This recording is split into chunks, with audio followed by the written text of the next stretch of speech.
Subscribe to our YouTube channel and press the bell icon to get the latest updates. हमारे साथ आज conversation में है जिग्नेश मेवानी, वडगाम से जो एमएलए हैं करंटली। उन्होंने कल ही एक प्रेस कॉन्फ्रेंस में कांग्रेस ज्वाइन किया है, अपना अलायंस कांग्रेस के साथ घोषित किया है। तो जिग्नेश जी, सबसे पहला सवाल, जब आप शुरुआत में जब हमारी बात हुई थी तब आपने कहा था ऑन द रिकॉर्ड कि आप कांग्रेस ज्वाइन कर रहे हैं, मगर कल आपने कहा कि मेरी अलायंस कांग्रेस के साथ है, मैं कांग्रेस के चिन्ह के साथ लड़ूंगा, पर अभी फॉर्मली कांग्रेस ज्वाइन नहीं कर रहा हूँ। तो इसके पीछे क्या टेक्निकल रीज़न है जो आपने कहा था? देखिए कि मैं एक निर्दलीय विधायक हूं, जैसा कि आप जानते हैं, और निर्दलीय विधायक पहले 6 महीने के अंदर कोई पॉलिटिकल पार्टी को ज्वाइन कर सकता है, उसके बाद नहीं। यदि उसके बाद किया तो देयर इज अ चांस कि एमएलए के तौर पे आप बरकरार नहीं रह पाओगे। तो फिर मैंने अपने आप से पूछा कि हम कोई किसी पोजीशन या डेजिग्नेशन को लेकर तो बहुत डेस्परेट तो है नहीं, तो आने वाले महीनों में वो फॉर्मेलिटी जो सदस्यता लेने की है वो फॉर्मेलिटी कभी भी कर लेंगे, लेकिन अभी मत क्षेत्र के लोगों को बिना विधायक क्यों छोड़ दे। हम आज जो भी है उसमें मेरे मत क्षेत्र की, विधानसभा क्षेत्र की जनता का बहुत बड़ा रोल है। आज मैं जिस मुकाम पर पहुंचा तो उनको हट करके मैं कोई पोजीशन नहीं चाहता हूं। तो और फिर राहुल जी से भी मेरी बात हुआ कि what do you think, should I resign? तो बोला नहीं, आप मत क्षेत्र की जनता की सेवा में लगे रहिए। एक बार हम लोग साथ में आने का डिसीजन ले चुके हैं, फिर फॉर्मेलिटी जो पर्चा भरने की है वो तो कभी भी हो जाएगी। तो ये एक टेक्निकल कारण है, बाकी otherwise I am there with the party और साथ में मिलकर ही लड़ेंगे। जैसा कि मैंने कहा और आप भी कह रहे हैं कि 22 की गुजरात की विधानसभा का चुनाव में कांग्रेस के सिंबल से ही लड़ूंगा, that's for sure, that's clear. तो जैसे आपने अभी कांग्रेस ज्वाइन की और अभी कुछ समय से ये प्रचलन चल ही रहा है कि लीडर्स कोई पार्टी छोड़ रहा है, कोई नए चीफ मिनिस्टर्स रीइंस्टेट हो रहे हैं। पंजाब में हमने देखा और गुजरात में भी अभी हमने रिसेंटली देखा। तो क्या, और ये सब यूपी इलेक्शन के चलते हुए दलित अपीजमेंट को बहुत ज़्यादा अभी शय दिया जा रहा है। तो क्या आपको लगता है आपका ज्वाइन करना, कन्हैया जी का ज्वाइन करना, कुछ इस मुद्दे को लेकर अपीजमेंट की तरफ जाते हुए इशारा है कोई? नहीं, फ्रेंकली स्पीकिंग ऐसी कोई बात नहीं। हमारी खुद की क्लैरिटी है कि इस मुल्क की सारी मेन स्ट्रीम की पॉलिटिकल पार्टियां एक तरफ और भाजपा एक तरफ, तो इन तमाम पॉलिटिकल पार्टियां और भाजपा के बीच में एक फंडामेंटल अंतर ये है कि सचमुच भाजपा इस देश के आइडिया ऑफ इंडिया, लोकतंत्र, सोशल फैब्रिक और कॉन्स्टिट्यूशन के ऊपर हमला कर दिया है और भी हमला करेगा। तो बाकी कुछ हो ना हो, पहले इनको इलेक्टोरली रोकना वो बेहद जरूरी है। अब उसके 2 तरीके हैं। एक तो जन आंदोलन का तरीका है, तो जो साथी जन आंदोलन में है, जिसकी भूमि से मैं निकल कर आया हूं, वो भी काम चालू हो, लेकिन साथ साथ इलेक्टोरली इनको बीजेपी को डिसलॉज करना इज मोस्ट वाइटल। और उसके लिए सबसे बड़ा प्लेटफॉर्म इंडियन नेशनल कांग्रेस है।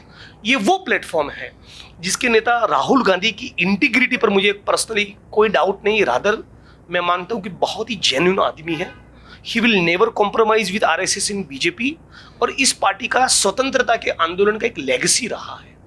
तो इस व्हीकल के साथ, इस प्लेटफॉर्म के साथ, इस मुहिम के साथ मुझे होना चाहिए। इस क्लैरिटी के साथ मैं जुड़ रहा हूं, इस कोज में पार्टी में आने वाले दिनों में जुड़ूंगा।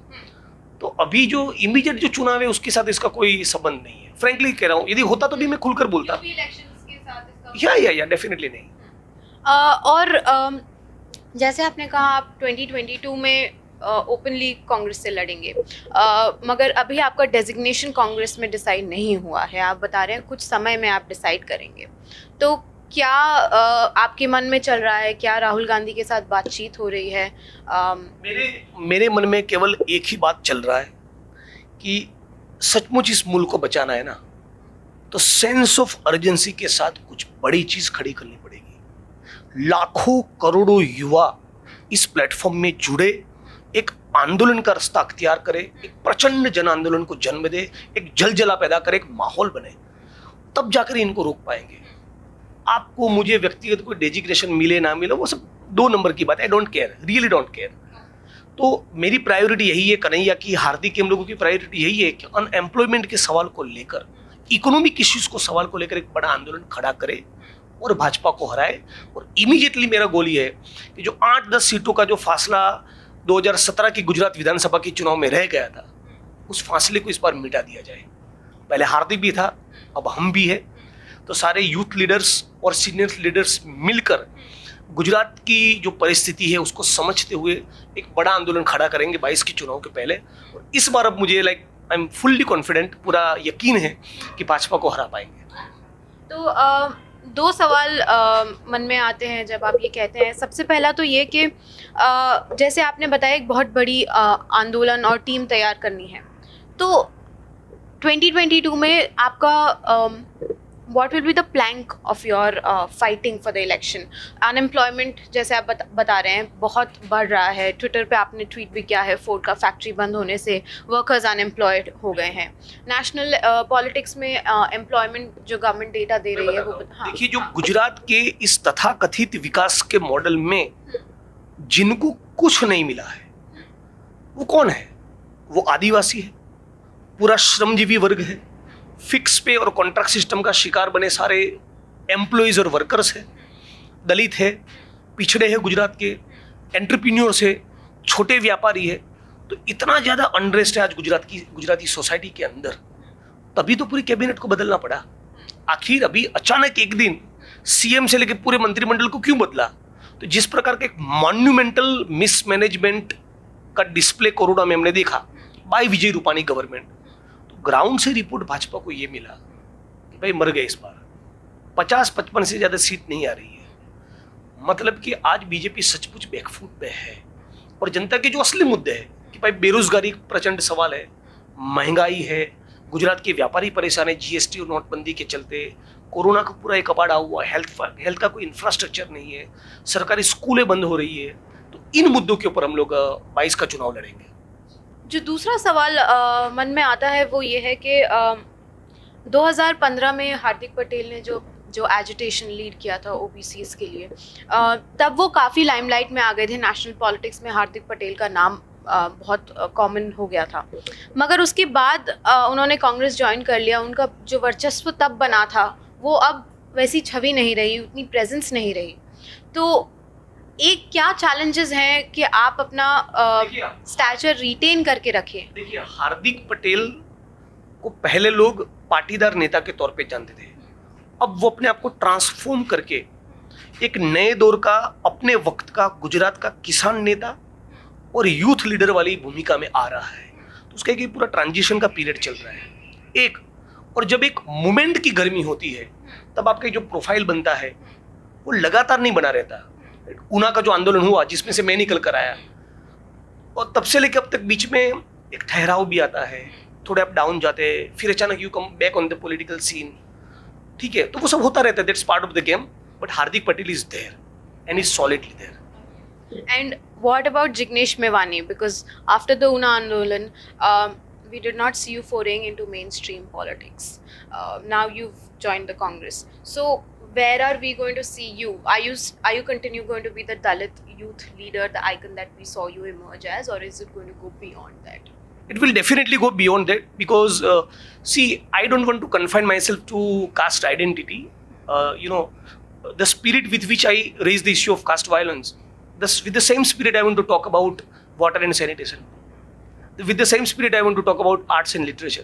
So दलित मुद्दे पे इसलिए लड़ रहा हूँ कि सचमुच उस मुद्दे पे लड़ने की जरूरत है, लेकिन केवल एक अकेला वही मुद्दा नहीं जिस पे लड़ने की जरूरत है। चाहे वो पीने की पानी का सवाल हो, पब्लिक हेल्थ और एजुकेशन का सवाल हो, इकोनॉमिक क्राइसिस हो, महंगाई हो, अनएम्प्लॉयमेंट, इन सारे मुद्दों के साथ मेरा सरोकार था, है और रहेगा। जब रहेगा तो I will not be confined just to Dalit identity. तो बहुत कुछ करेंगे। भी 40 हुआ है, बहुत लंबा फासला है, हमको काटना है। और जैसे हमने अभी यूथ लीडर्स की बात की कांग्रेस में, आपको क्या लगता है एज अ यूथ लीडर सबसे बड़ा चैलेंज क्या है कांग्रेस के लिए गुजरात में? क्योंकि Gujarat has been the strong hold for BJP for about 20 years now. Actually इस वक्त पे पूरा चैलेंज अब बीजेपी के लिए है। बीजेपी अभी बैकफुट पे है। बीजेपी को अचानक रातों रात जैसे दूध में से मक्खी निकाल देते हैं ना, ऐसे पूरी कैबिनेट को निकाल कर फेंक देना पड़ा। और आपको मालूम है, आपको एक एक्सक्लूसिव स्टोरी भी दे रहा हूं, अपने सोर्स से जरा जांच करवाइएगा, एक भी भाजपा का नेता क्यों बोला नहीं? मेरे सोर्सेस ये कह रहे हैं कि आईटी की 4 टीम रेडी करके रखी थी। किन के खिलाफ? जो कल सुबह तक मंत्री थे कैबिनेट में, उनके खिलाफ। ये माहौल है गुजरात का। तो कांग्रेस और जितने भी आंदोलन करने वाले साथी जो भी पार्टी में नहीं है, उन तमाम का एक रॉक सॉलिड अलायंस बने। The game is on. तो जिग्नेश जी, काफ़ी टाइम से स्पेकुलेशन ये भी चल रहा था कि आप शायद आम आदमी पार्टी ज्वाइन करेंगे। media reports suggest that there was this speculation, and we saw Aam Aadmi Party gain foothold in Surat after the local elections. तो पिछले कुछ समय में जैसे आपने कांग्रेस को चूज किया, वैसे आपको दूसरे ऐसे प्रस्ताव आए हों जहाँ पे आपको कांग्रेस हमारे लिए सीट छोड़े। Congress ensured that I become an MLA. Congress ensured कि मेरा ट्रांसफॉर्मेशन हो फ्रॉम एक्टिविस्ट टू पॉलिटिशियंस। तो दूसरी पार्टी क्यों ज्वाइन करेंगे भाई? ये पहले से ही था कि आप कांग्रेस ही ज्वाइन करेंगे? क्लियर था, ऐसा नहीं। यदि मेन स्ट्रीम की किसी पॉलिटिकल पार्टी में जाएंगे तो यही सबसे बड़ा प्लेटफॉर्म है। यही आइडियोलॉजिकली थोड़ा मुझे से थोड़ा in harmony, in tune feel करते हैं। और जैसे ही आपने कल, जैसे आप बता रहे थे 3 बजे आपने अपना अनाउंसमेंट किया प्रेस रिलीज में, तभी पंजाब का जो टर्मोइल है वो और मेसी हो गया। नवजोत सिंह सिद्धू ने अपना रेजिग्नेशन ऑफिशियली ट्वीट कर दिया। देखिए, पार्टी में कुछ लोग जाएंगे, कुछ लोग आएंगे, सब होगा। कन्हैया का, हार्दिक पटेल का और मेरा एक ही टारगेट है, हजारों लाखों लोगों की तादाद में युवाओं को इस पार्टी में जोड़े, और हम जोड़ेंगे। अनएम्प्लॉयमेंट के सवाल पर, इकोनॉमिक सवाल पर, पब्लिक हेल्थ हो, एजुकेशन हो, महंगाई हो, बेरोजगारी हो, इन मुद्दों पे एक जन आंदोलन खड़ा करेंगे। तो उसमें बहुत से लोग जुड़ेंगे, कुछ लोग जाएंगे भी, ऐसा सब कुछ चलता रहता है। मीडिया ग्रुप में से भी कुछ पत्रकार रिजाइन कर देते हैं, किसी की तंत्री से, एडिटर से बनती है, किसी की नहीं बनती, सब ऐसा होता है। कल को हमारा भी कुछ होगा, झगड़े हो गए, कभी इरिटेशन भी हो सकता है, कभी एक्साइटमेंट भी हो सकता है। That is all part of the game. Thank you so much Jignesh ji हमसे बात करने के लिए। तो ये थे हमारे साथ हाल ही में कांग्रेस के साथ अपना अलायंस डिक्लेयर किए हुए नेता जिग्नेश मेवानी जी, जिन्होंने ज्वाइन किया है मगर फिर भी नहीं किया है अपना इंडिपेंडेंट कैंडिडेचर, वो अभी भी मेंटेन करते हैं। द प्रिंट के लिए मैं हूँ सोनिया।